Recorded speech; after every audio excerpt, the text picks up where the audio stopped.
forumdun katılımcıları. Bu yerde ben barımızga belgili bu yerde regres bilen progresin güreşi oldu.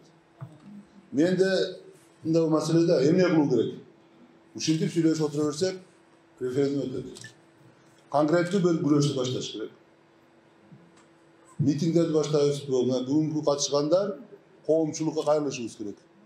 Прогрессивдүү коомчулук бизди колдойт деп мен ишенем. Мына биз бир мисал айтып коеюн. Президент шайлоого катышып атабыз, Кадыров экөөбүз 25-ине биздин сотубуз болот.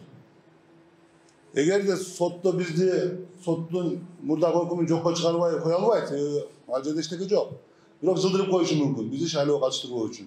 Биз эмне кылабыз ошондо? Бизде азыр конкреттүү пландарыбыз бар. Мисалы мен айтып атам да, биз 25 күнү биздин сотту жылдырып койсо, ачык болсо, бизди президент катыштырбаган. Анда биз ошо күнү кургак ачкачылык баштайбыз. Бул биздин тажрыйбабызда бар. Түрмөдө биз Сегизбаев каршы 17 күн кургак ачкачылык жасаганбыз.